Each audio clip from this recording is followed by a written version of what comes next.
What's up, Vibers? Welcome back to Get a Vibe. Have you ever wondered how AI is going to impact HR and human development in organizations? This is going to be the show you want to watch, so hang tight. We've got another great episode for you.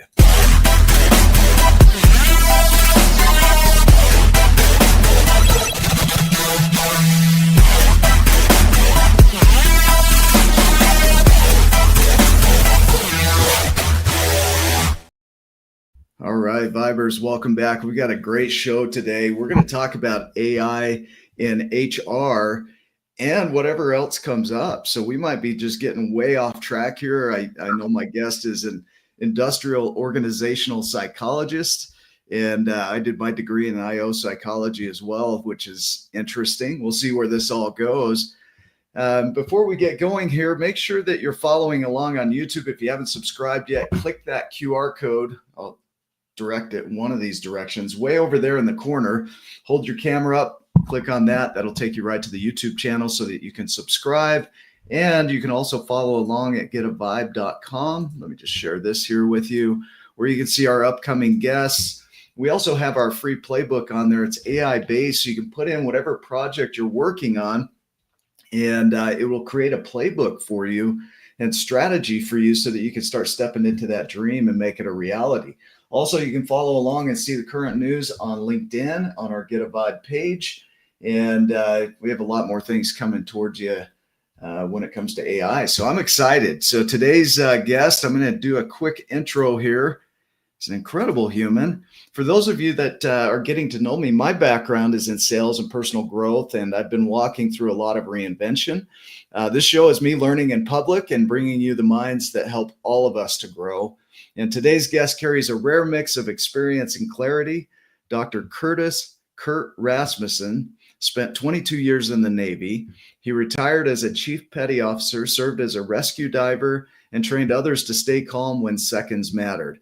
After the Navy, he earned a PhD in industrial organizational psychology and now serves as senior I-O psychologist at CISA, working at the intersection of leadership, culture, and national security. And on top of that, he's filing patents in multi-agent systems and explainable AI. This is someone who's seen pressure from every angle, human, operational, and technical. We're talking about leadership that holds when the room gets loud, culture that supports people instead of draining them, and how AI fits into the future of real work without losing the human core. Curt brings straight clarity and lived experience. We're glad to have him here. So Dr. Curt, welcome to the show. Thank you very much. Happy to be here. Yeah, how was that for an intro? Did that work for you? That rocked, that was very awesome, but there's only one slight little correction. Oh, yeah, please. Oh, so I no longer work at CISA. Oh, you don't? No, I used to be their senior industrial organizational psychologist. And since leaving CISA, I have started my own business, focal point of Southern PA and Northern Maryland. Okay, cool. Do you have a link to that you can drop in the private chat here? And then I'll share that with people if you want people to connect with you. Yeah. We can definitely make that happen. So now tell me this. So I want to dive into a little bit of your history. My background is I write books. I've been doing personal development for about 15 years. I run a program called My 12 Journeys. And when AI came around, it shifted everything. So I was doing everything manually, took a lot of time, attention, effort. And now I'm finding that in a lot of cases, AI is outperforming even, people like me and you when it comes to knowledge and disseminating, personal development. It's incredible how non-emotional it is, but it mimics empathy really well. I want to dive into your history. So you went into industrial organizational psychology. Can you kind of walk me through that and what led you to AI? Sure. So I have an extremely eclectic background. Yeah.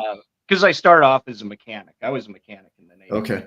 So I actually have two journeymans as mechanic, but then I went into intelligence analysis after the Navy for a little while, and I got a master's degree in that. And then I was thinking, I was like, wow, it's hard to get jobs in this field. It's very hard to get jobs in this field. So, if I get a PhD, which I was always kind of looking at, Yeah. where do I go? Because, usually that narrows things even more. And I'm like, you know, what should I do? I mean, I really love this, but there's not like a million jobs doing this kind of thing. Uh, and then I ran across industrial organizational psychology, and I said, that sounds kind of cool because I don't have to, I don't have to talk to somebody sitting on a couch talking about Yeah. their bad dreams. Yeah. Uh, I still get to do the psychology side of things, and hey, I've had jobs and I've worked. So hey, industrial organizational psychology, the psychology of work and organizations. Yeah, that sounds like that fits pretty well, and Yeah. that is actually kind of the short story of how I got into I-O Interesting. Psychologist. Yeah. Yeah. Yeah. And how did that lead? So to those that don't know what I-O psychology is, can you explain it briefly? Sure. So it is actually one of the oldest, really kind of the oldest fields in psychology, because some of the early psychological studies were actually about work and jobs. Um, but really what it is we look at the workplace, we look at individuals in the workplace, how to select select candidates, uh, culture, anything dealing with the workplace and the humans in the workplace. Hmm. Yeah, so it's really the psychology of an organization, right? The collective Right. psychology. And it's not just the people, it's more than that too, right? It's environments, it's procedures, policies, Yep. SOPs, all of that, correct? Yeah. Yeah. It gets into a lot of different facets in an organization, and there's a lot of people that go, well, isn't that HR? And I'm like, well, here's the way I like to sum that up. Yeah. I'm the contractor building your house. You want a house built? I'm the contractor. I come in, you give me the specs, I say what you can do, what you can't do, and then I build it. And then I hand the house over to you. I'm not living in the house with you. You get to run it. Mm, And if something comes up, then I come back in, because I'm not there to run programs. I don't run a retirement program. What I do is I research why people retire, you know, what the different motivations are for leaving the organization. I, okay. I I don't handle paperwork for insurance. That is not what I do. I do a Right. lot of statistics. For what I do a lot of statistics. You're really empirically looking at, why people make the decisions they do, how those decisions affect others, what's impacting an organization, maybe creating churn, things like that. Tell me about AI. So when did you get introduced to AI and how has that shifted things for you? So AI actually became part of my portfolio when I joined the Cybersecurity Infrastructure Security Agency, CISA. Okay. Because when I first joined CISA, I was not an I/O psychologist. I was Mm, still working on my PhD at the time, and I joined CISA as a modeler. okay. And like I say, part of my portfolio was AI. So that was better part of a decade ago. So I started looking at AI from how is this going to impact infrastructure angle? Uh, and I'm just naturally a curious person, so it's like, okay, I'm going to read some books on AI. And AI has been around for a long time, so there were Right. books. It just wasn't a lot of people didn't know about it like they do now. And then as I got it, I started doing more and more statistics and working on my PhD. Then I actually got to the point where uh, I'm like, oh, hey, I think there's a good juxtaposition. I'm having fun between these two things. Yeah. And then I got linked up with George Mason University and their data engineering program about 6 years ago. And I started working with graduate students on data problems using AI. And since then, it's just been kind of the thing I specialize in, the the human machine teaming aspect of things. Yeah. Can we tie that in? So, I had a conversation the other day with Dr. Alan Thompson. He's one of the leading advocates for AI. He was talking about superintelligence and the ethics and morals of AI, and how in a lot of cases the AI outperforms humans, even the prodigies, on ethics and morals. And that's one thing that kind of scares people about AI is it's going to take over the world. It's going to go all Terminator on us, right? We're all going to lose our jobs. What is your view on that? Oh, great question. Yeah. I do have a view on that one. Okay. So even though you can see AI outperform humans, we know that there was AI that beat Kasparov in chess. The the real thing is that's a single instance. It's a single snippet in time. So Mm, people start then projecting, going, "Oh my God, it can do this." Yeah, but did it have to go shop for groceries today? Did it walk the dog? right. The answer is no. It didn't do any of those things.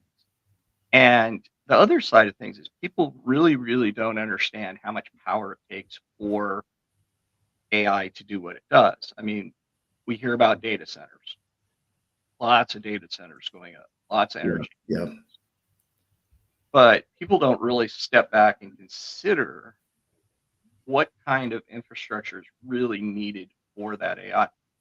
For example, one of the projects I did with the students there at George Mason is we looked at part of what we looked at is how much power it took or it Hmm. take to do certain types of calculations.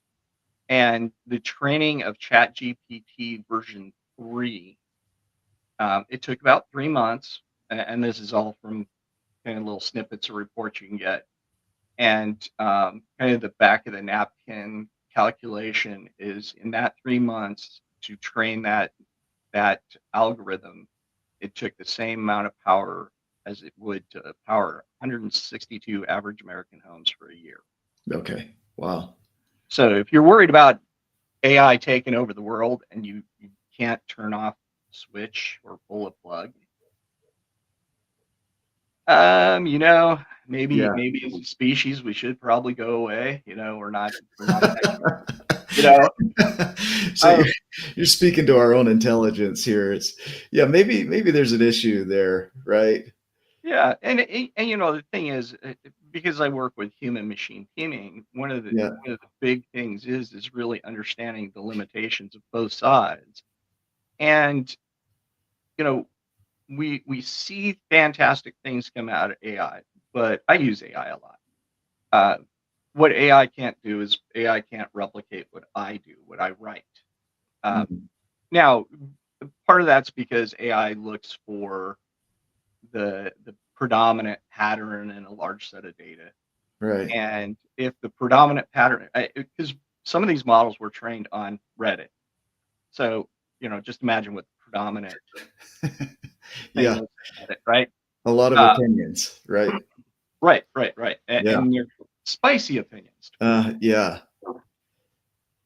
And so, if you're really good at what you do, if you got a background in what you've done, as I do, then I can use that AI, and then it makes my work so much faster. Yeah. Yeah. But I do a lot of corrections.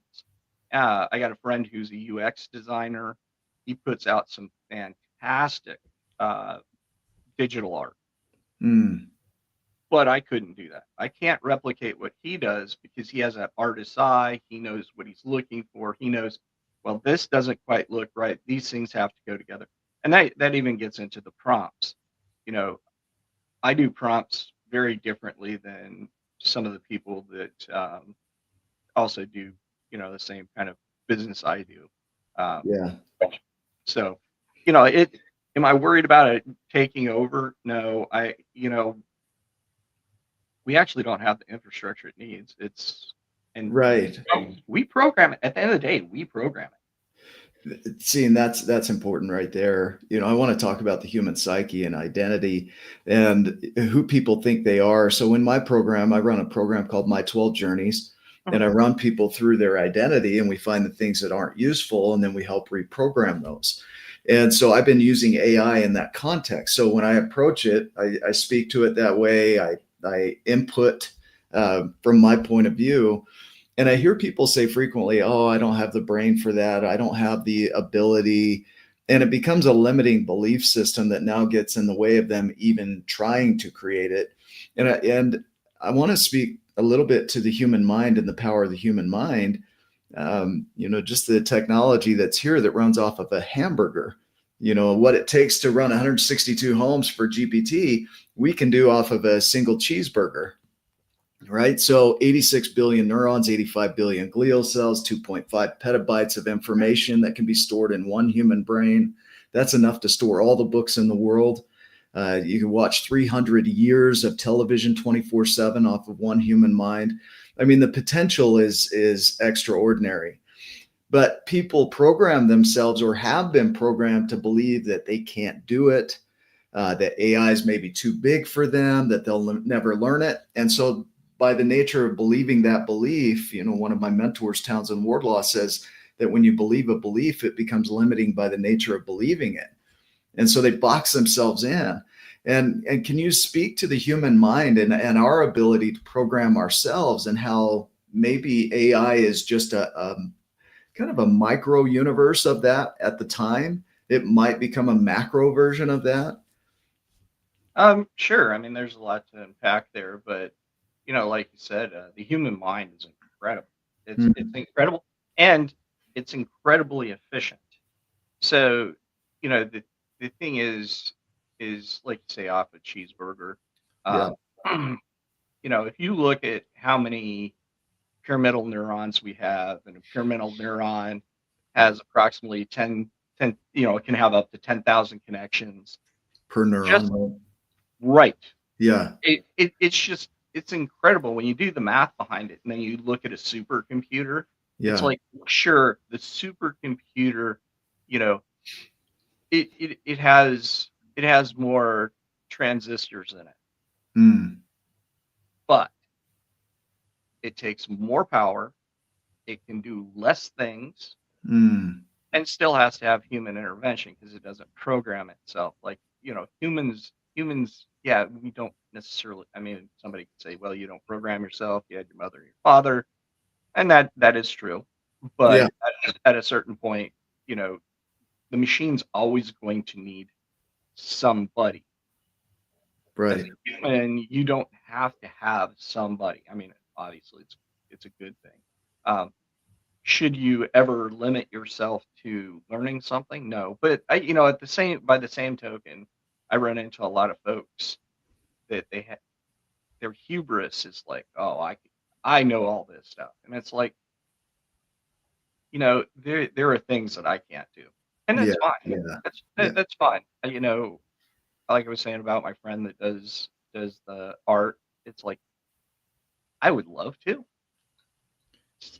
It's not me. And Yeah. that's okay. And, and those things are okay. And it's like, what do you really want to learn? So, when we start going into the algorithms themselves, there's about, most people only think of AI as being like ChatGPT, like large language model. Right. There's about 65-ish distinct types of algorithms. And I'm not talking like ChatGPT, Grok. I'm talking like K nearest neighbors. They're very specific. The math behind them is very specific. So what is it? The other thing you got to look at is, what is it you want to learn? It's like saying, I want to learn how to cook. Okay, cook what?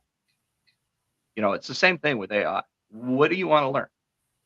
How far into it do you want to get? Do you want to get into the mathematics? Okay. Most people that work in the mathematics have a PhD in math. So you got a journey. You have is it possible? Sure. Yeah. Might you hit a roadblock where it's like, these equations are just not doing it for me. Okay. Yeah, you may hit that limit, but you never know until you try, and you never know until you look around and see what what all there is to AI. Speaking about the micro and the macro, Yeah. the thing is with AI, AI always has a deterministic box that we plug that it pumps out a probabilistic outcome. Mm. So what I mean by that is we never write an algorithm. We never design an AI to just go out there and do whatever it wants. Yeah. Always It's has boxed in. exactly. Yeah. Always, always, always, always has a purpose. Now, then you have a probabilistic outcome, which means that we're not going to be able to predetermine what's going to go in that box. That's all based off data and everything. Right. So, if you think of it that way, that is, I guess, in some ways you could say it's less frightening because somebody's always saying what that box is. They're always saying what the box is. Yeah. It's in a way it's amoral. Ethically, it's same thing. It's neutral. It really depends on the programmer, the prompter, and what they put into it. One thing that tying this into HR here is we're working with humans. So alongside humans, we have AI, and I think most people are resistant to change, even when it's good for them. And I think the reason the brain does that is because of efficiency, is it's very costly to learn something new. And so anytime a new thing is introduced, the brain says, nah, that's going to burn too much. Let's go back to our old programming. And so I could imagine when you're talking about an organization and you've got a bunch of individuals who have their own resistance level and their own learning level, and HR comes in and says, hey, we're going to learn AI. There's probably a ton of resistance around implementing AI. A lot of people might have their fears about it taking their job. How would you speak to that? Oh, that's actually pretty, I speak to that quite a bit. Yeah. It's complicated because, from the outset, if somebody walks in and says, you need to learn AI, okay, then I'll go back to the analogy of cooking. Okay, what? Yeah. What in AI? Now, in my experience, even working in the cybersecurity and infrastructure security agency, most people had no clue. They really had no clue what AI was. Now Mm. that they've touched it, they use Copilot, they use ChatGPT, use Grok, but they didn't have any real understanding of how some of these things function. So so you have somebody that doesn't really understand that now telling you that you need to understand. Mm. Okay, there's a problem right out of the box.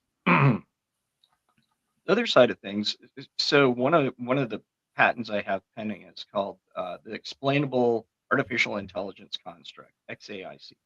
And what XAIC is really designed to do is to identify if you need to train people, if you need to explain it to people, if you should, um, and if those people really have, and we're not talking about individuals at this point, but we're talking about as a group, if those individuals likely have a capability of understanding what you have to train them on, if you do. Mm.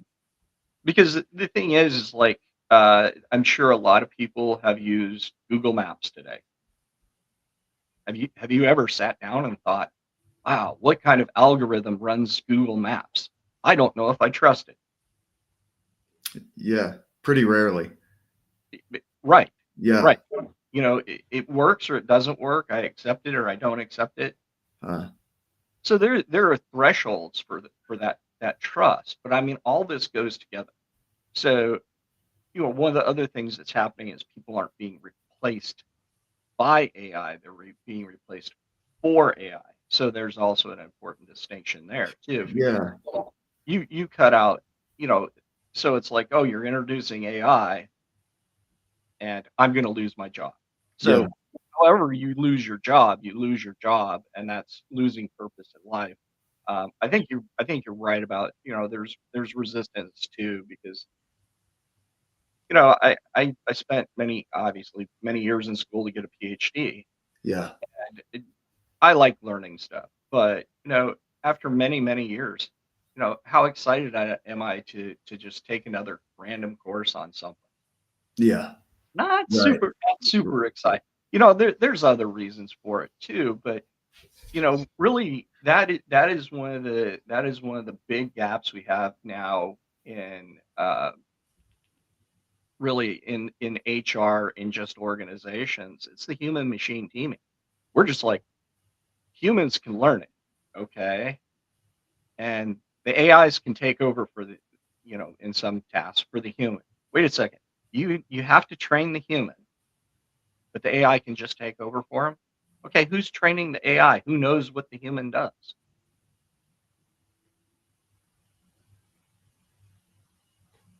Yeah. I'll throw that out there. The person doing that knows their job, right? So they're the one programming it. So how am I doing? Well, well, the one that knows their job. All Yeah. right. So let me give you an example. This is an example that occurred. So it was a pilot McDonald's ran, and it stopped about 2 years ago because it failed. So they wanted to replace their employees at the drive-through window that take orders. They're like, AI can do it. And at first blush, it sounds like, oh, hell yeah, AI can do this because, you can hire a 14-year-old to take an order. Right. 2 years, it failed. The things they don't take into consideration is that 14-year-old, every one of those 14-year-olds, or every one of those people that's at that window, is having to interpret what's coming across. Mm. You have different accents. You have equipment that isn't exactly great, so the microphone may not be working very well. You have people that talk to themselves. They talk while they're thinking, so they're not ordering. And that person, that individual, can take all that into account and still get a reasonably accurate order. And if they can't, you can get another one, and it's pretty quick. Well, AI was doing things like somebody. There was a journalist that went up and was like, "I'm going to try this out." And she went and she tried ordering one drink, and it didn't recognize that drink, even though it was right on the menu. So she's like, "Okay, I'll take a sweet tea." When she got up to the window, there were 40 sweet teas waiting for her. Oh man. She never said 40, but and we're talking multi-billion-dollar corporation, McDonald's. Oh wow. Cost just to get into the program. So there are about 43 locations that did this pilot. It was $200,000 per location to get into it, and that's just the buy-in fee. So think how much your one location and just $200,000 goes towards somebody that's getting paid minimum wage ish. Yeah. And see, this is the other part of the human machine teaming, is really figuring out what the costs are. Because let's say McDonald's was successful, then how many people can replicate what they did? Let's say their vendor doubles the price. Yeah. What do you do? Yeah, I mean the cost would be astronomical in comparison to a human, and you can't rip it out by the roots. But going back to the human factor, who would have thought that person that doesn't even have to have a high school education, has a register that has pictures on it, for some things, operates in a more complicated environment than the AI is able to work in. Can we play with this a little bit here? You're speaking to prediction. There was that study by the University of Cambridge where they jumbled up the letters and people could still understand it. And the human mind's ability to create patterns and fill in patterns is pretty incredible. The word prediction comes to mind. And all of this, a lot of this seems to stem from, a desire to predict not only human behavior, but outcomes. And here on a pilot program, as good as we are at predicting and as good as AI is at predicting, it couldn't have played out how much more effective a 14-year-old would be than an AI and here they invest, 200 to let's say 400 grand per store, right, for an employee that can do the same job at 13 bucks an hour, 14 bucks an hour. The failure of prediction is there. And what I love about the word prediction is it means before words. And so here we are playing it out in our mind and putting it together and then speaking it. And humans have this ability to do that really up to 8 to 10 seconds before conscious awareness. Right. So we're really good at it, but we undermine our own abilities there. And so we get afraid of AI, I'll speak collectively here, because we think it's going to outthink us. And in certain ways, it's very fast and very knowledgeable. But again, like you said, it comes back to the programming, the prompting, who's behind that, right? It's only as good as the person inputting. Right. Yeah. Right. And there's actually, there's a couple of big points I'd like to make here. Sure. So the thing is computers, AI cannot do inductive reasoning. Humans do inductive reasoning. And just in case somebody doesn't really, maybe that's new to them, but that means we can take like a single point, a single indicator, and then build something around it, build a story around it, and say, okay, this is how something's, we think it's going to function based on our own personal experience. Right. Okay. AI can't do that. I mean, we do that all the time. So, and this goes to your point about, we do prediction all the time. Yeah. Humans are probability machines. You wake up in the morning, your brain is constantly doing probabilistic calculations. Yeah. How far is it to the floor from the bed? Should I cross the street? Is the coffee too hot? We're always doing these probabilistic calculations, but when most of us see the probability equations, we go, oh my God, oh no, I just don't get it. Yeah. So we're really good at something we already don't think we're good at. Is that heuristics? Is that essentially that or more?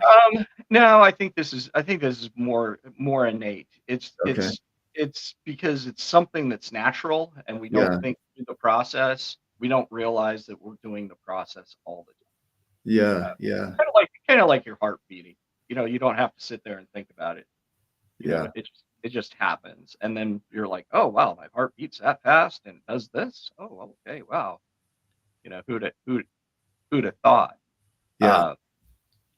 But those are some big things. I mean, again, humans are incredible, and the idea that you're just now, is it possible to replace some human tasks,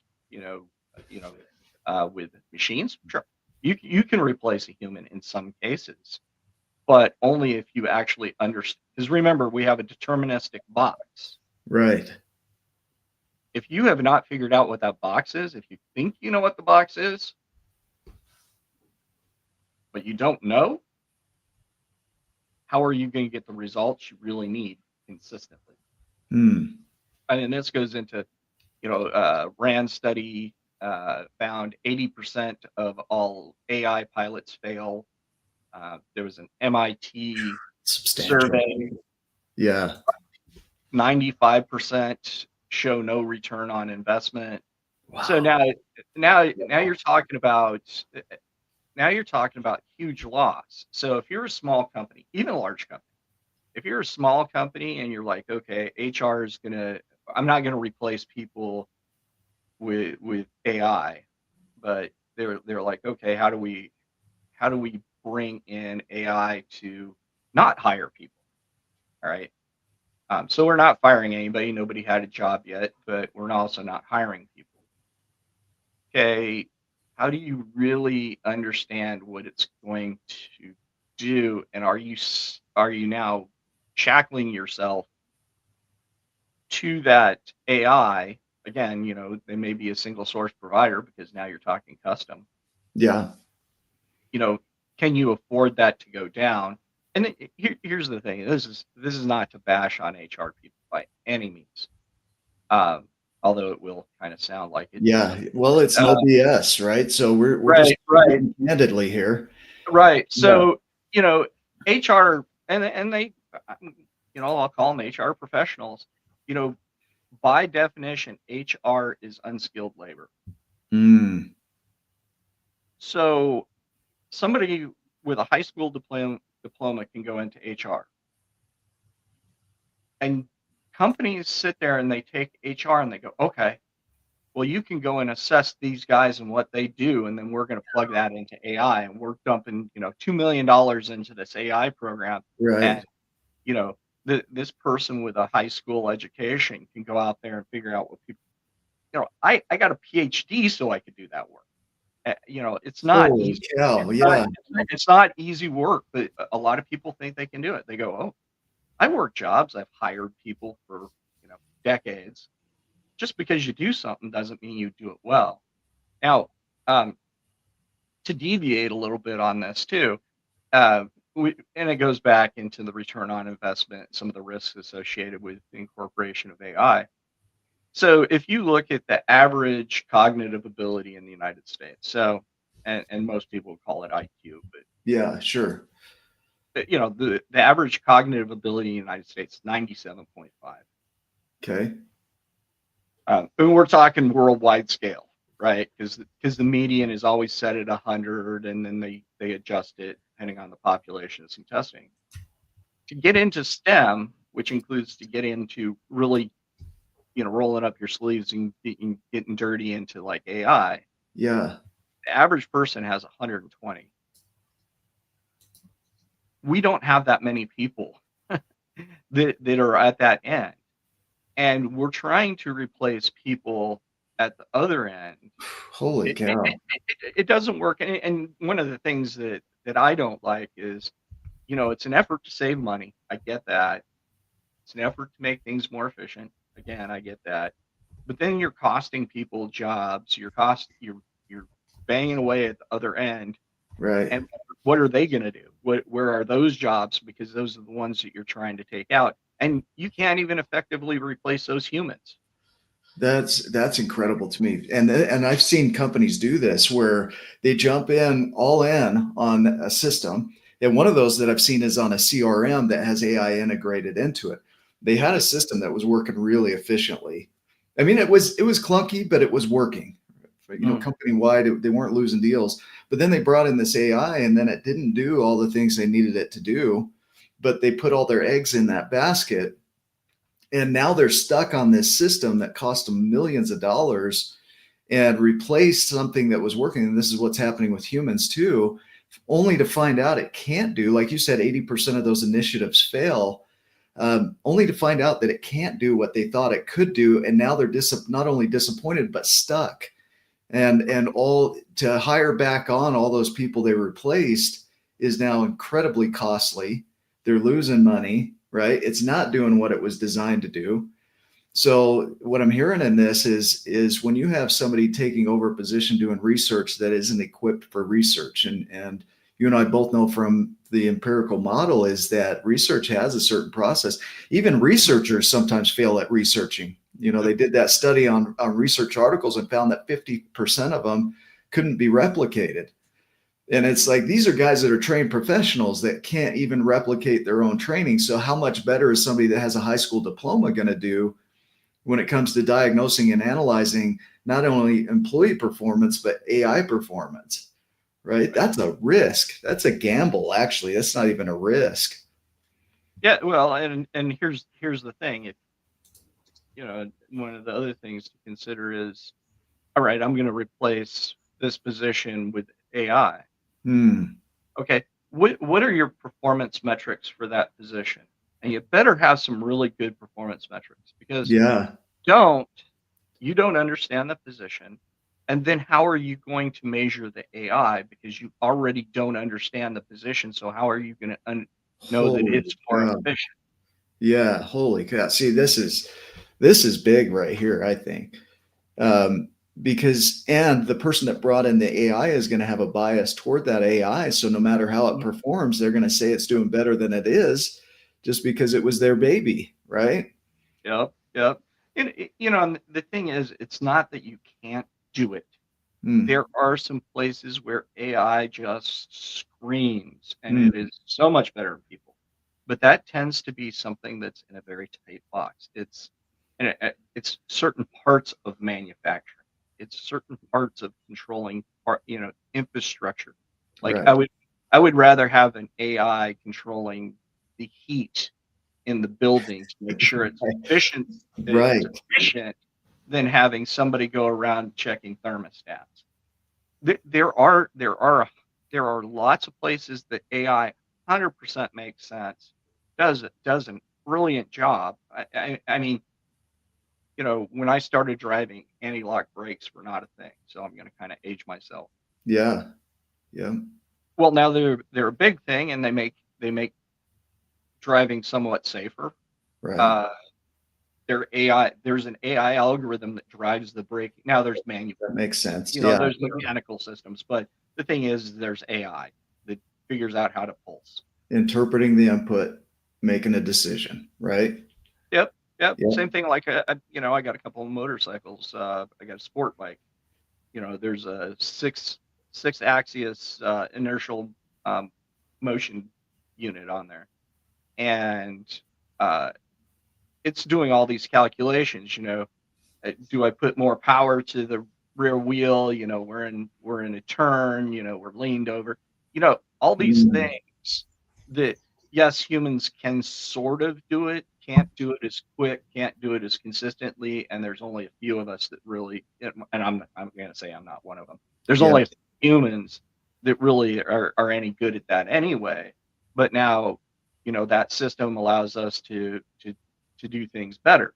So, AI has its place, but we just, it's the hammer and the nail situation. We have AI. We have like large language models. So that's the hammer. Every problem's a nail. Yeah.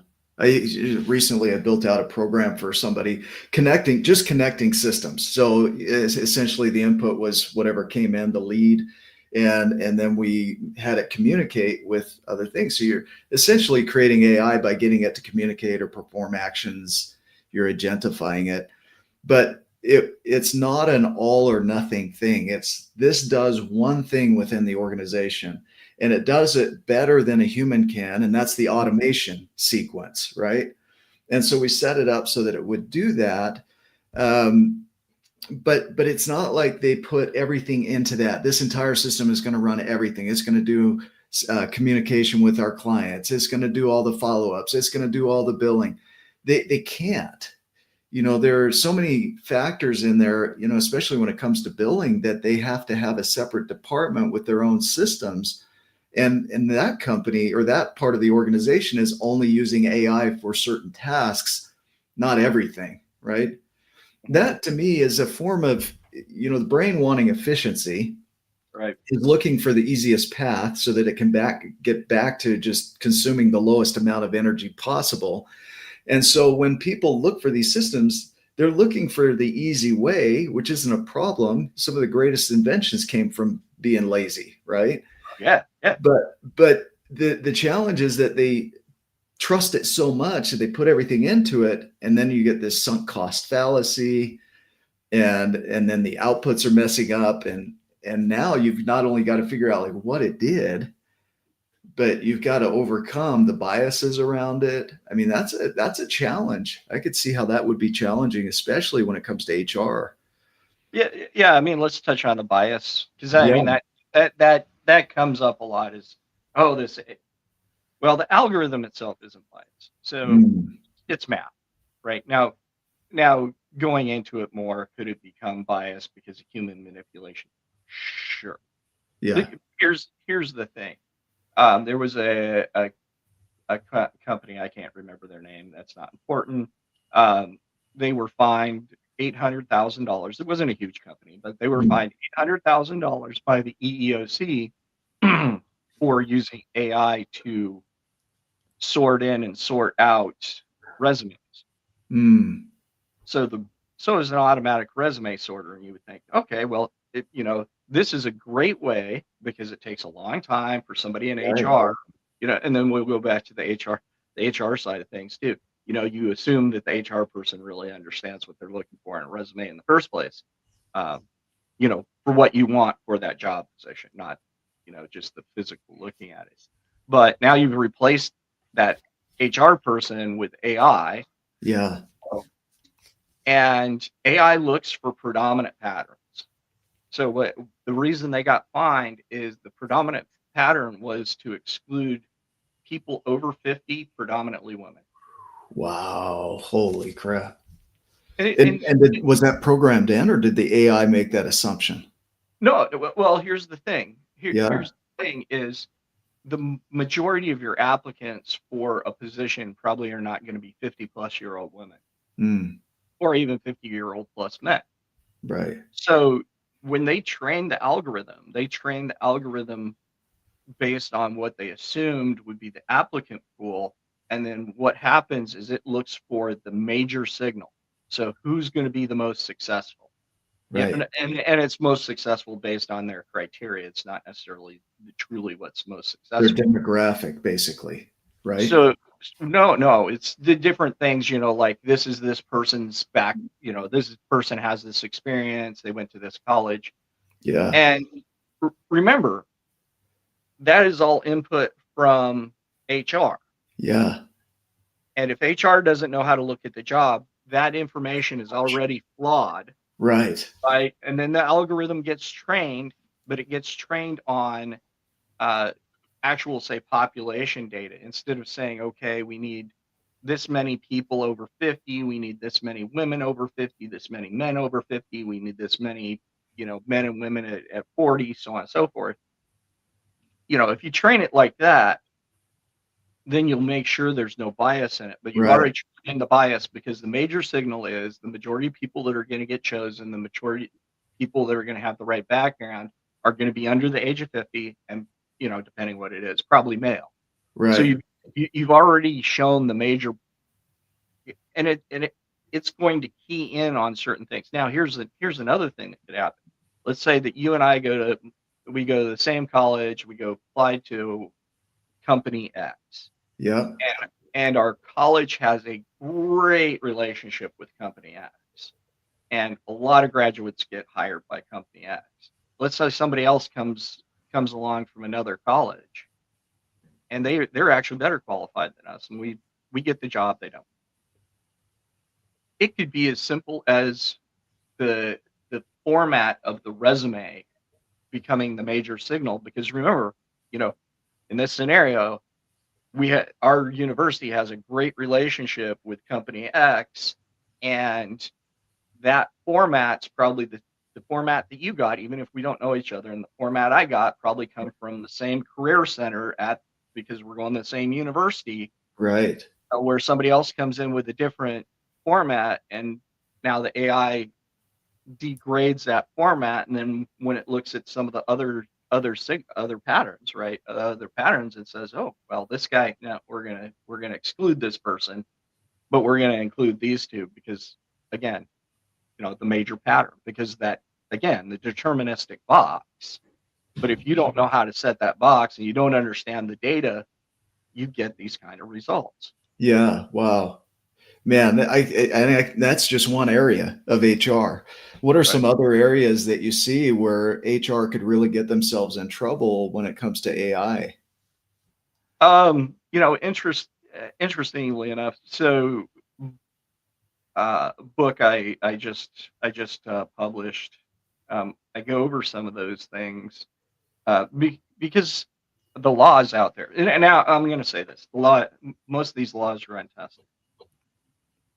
But one of the big laws that's out there is called the Virginia Consumer Data Protection Act, and the Mm, reason it's one of the bigger laws out there is because 8 other states have either adopted it or are in the process of adopting it. So it's going to be similar in a lot of places.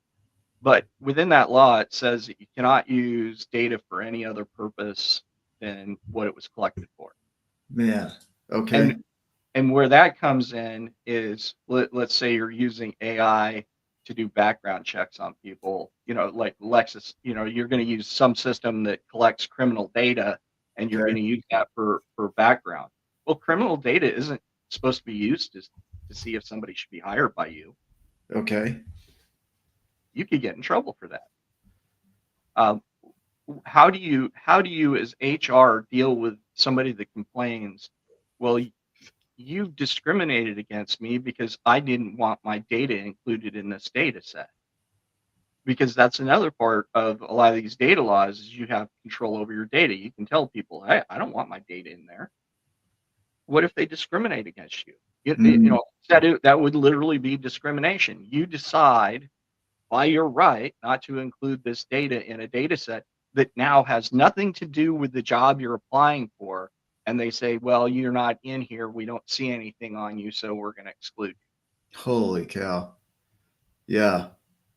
So data and data privacy, but also data sharing, if they're using that without your permission in their decision making, that's where they can get into a lot of trouble. And if they're dependent on AI, well, AI is all about prediction, probability, efficiency, and it's really determined by the input. The determinism, I believe, is what you said there. Right. Then they could really block out some of these people that are eligible because of the way they've structured this whole thing, right? So not a fault of AI. AI is doing its job exactly as designed. It's really a fault of the HR not following through and making sure that they're following these inputs and structures to make sure they're getting a fair view. Is that right? It is, but let's even go Yeah, I love this. farther. And the leadership decided that people, and I really do not like banging on the unskilled labor part, but this is a leadership decision that you're going to take people and then put this much weight on them. I mean, you're putting a lot of weight on these folks. Yeah.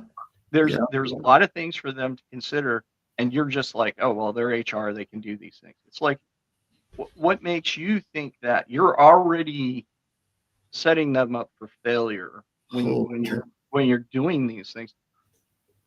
And then when you sit there and you really start considering some of the other factors in there, and you're going to put AI in there again, tying some of these threads together, you want to make sure you know what the performance is. You got to have a performance metric. You want to make sure that you're not replacing somebody that you're just replacing them. You don't understand what they do, just because it's AI and you assume it's going to be efficient.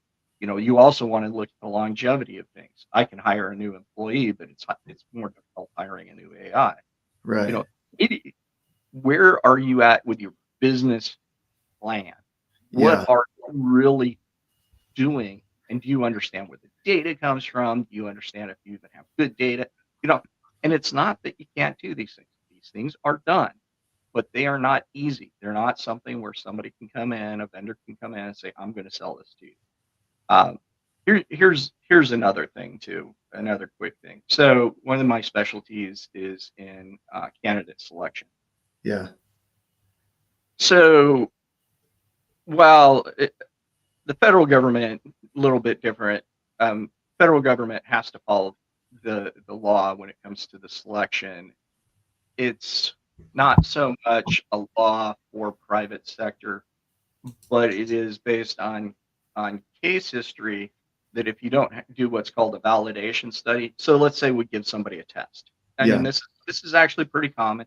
Again, you probably have HR or somebody write a test and say, okay, you're going to take this test. And if you don't score well on this test, then you don't move to the next stage. Yeah. Okay, you're supposed to do a validation study on it. So these are things that I would do. A lot of statistics and things like that. And it takes about 6 months to do a validation study. Most places don't ever do a validation study. On their test? On their test. Yeah. And if a candidate finds out that the test didn't have a validation study and they have evidence of it and they take you to court, you'll lose. Wow. There is no way to validate for AI giving you the test. Because you can't validate something that adjusts its mathematics based on the data it sees, and it adjusts it continuously based on the data it sees. And the memory of it is so short term right now that it's really pulling from the most recent information. Right. And so, man, if you're relying on AI to do your testing or create your tests, That's another area where people can really get in trouble. What I hear in all of this is that, there is this move to create efficiency with AI, and the idea of replacing employees, while in theory sounds good, um, that is really only as good as the person plugging it in, right? Right, right. Well, Yep. the thing is, I look at this as there's a lack because we live with ourselves and we're human. Yeah, There's a lack of appreciation for humans. It's yeah, like we are incredible, yeah. and that doesn't mean that again, there isn't a place for AI. There's AI does some brilliant stuff in a lot of areas, but we're not so you know simple that it's just easy to replace us. It's just not. It's not, and there's a gentleman in France. He was 40 years old, started complaining of headaches, and they went in and did a brain scan. And this is the power of the human mind, just for us to realize that humans really are pretty complex and quite Mhm. extraordinary. But they scanned his brain and found that he only had a 10% of a normal brain mass and was operating as a normal human with 10% of a normal brain. The rest was just cerebral spinal fluid. There's people that have had hemispherectomies that are still performing, gone to Right, school, right, they've gotten degrees. And so it's not a fault of the system here. It's the programming that goes into it. And I think people look at the sexiness of AI as, oh, this is sexier than humans. No, you're forgetting how sexy the human brain is. It's incredible what it can do. yep, A company recently, they wanted to hire the top salespeople. And so they're out there looking for the top salespeople, ignoring that they've got a 95% pool of people that are already there that they could train up. And mhm, AI mhm, could be one of the tools they could use to train and level up their people, right? The brain right, has the ability, but they think, oh, that if I go out here, I get AI, it's going to be better than what I can bring in here. It's the shiny right. object, right? It very much so. Well, Yeah. it's the shiny object, but it's also the Wizard of Oz, right? It's the guy Mm, behind the curtain. Because I like that. when you think about it, it's you know, you have now abdicated your responsibility to train people to, an AI engineer, a data scientist, a group of those folks. Not only that is, I'll go back to the other thing is if you didn't put a lot of effort in finding out how you should train it, they'll train it how they think you want it trained. Mm. And ask yourself how many programs, how many, Windows 11, how many things just function flawlessly out of the box? And now you're putting all your eggs in that basket. Holy crap. Yeah. If anything in this show, what you're doing is you're waking up HR departments to a real issue here. And it sounds like from what you do is you train them on how to look for these things so that they don't get themselves into trouble. Because, man, I can see a lot of areas where companies they're going to get themselves in trouble by trusting AI too much, especially in the Right. beginning, right? All right. Yeah, yeah, and like I say, I'm the contractor. I'm not the guy that comes in. Yeah, HR. I don't know how to file. A lot of this paperwork. That's HR knows that. That is something Curt does not know, and yeah. that's fine. I'm the guy that comes in there and builds your system, builds your house, tells you, hey, you need to look at these things. Oh, you want a bathroom on your balcony? Yeah, probably not the best idea, and it's going to cost Right, a lot of money because of these factors. Maybe right. you want to consider. I You tell me what you want. I'll tell you if it's possible, if it's cost effective, and then Yeah. you get to run it. And that's me. That's a good relationship. But when you I like start that. cutting folks out of that loop, like me, you get what you get. You You do. get a bathroom on the balcony. That's a great analogy of it. We're at time, and I feel like I could keep going with you for quite a while here. Is there anything you want to cover before we wrap up? And if you're open to it, I'd love to have you back. Oh, absolutely. I I I did mention that I have a book. Yeah. I will pitch the book.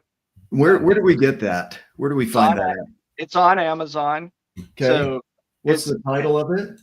it's called Artificial Intelligence and Machine Learning in Human Resources: A Concise Guide. This guide. I mean, it's thin. So don't, somebody shouldn't worry about, Yeah. having too much. It's actually 61 pages, but I go over considerations for implementing AI into HR, including the legal considerations. And Okay. this book also is not limited to legal considerations in the U.S. I also address other places around the world. I'm going to put that in here, the link. Hopefully it works there. They're working on making these links clickable, but so I think I found it here. Artificial Intelligence and Machine Learning and Human Resources, A Concise Guide. Yep. So I'm going to grab me a copy of that too. But I'm really seeing the importance of slowing down with AI. Don't go all in with it yet. Find areas where it's good and implement and augment with it, right?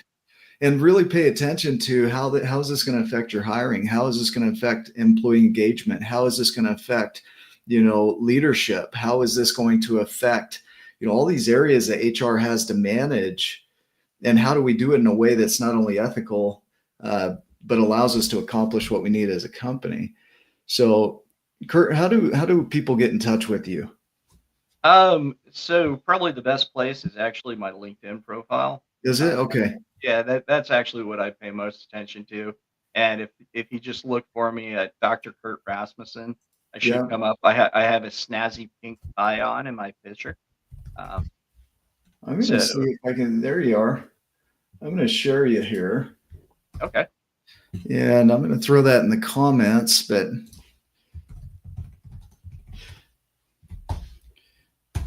so that should take people right to your profile. And Dr. Curt, thank you so much for being on here.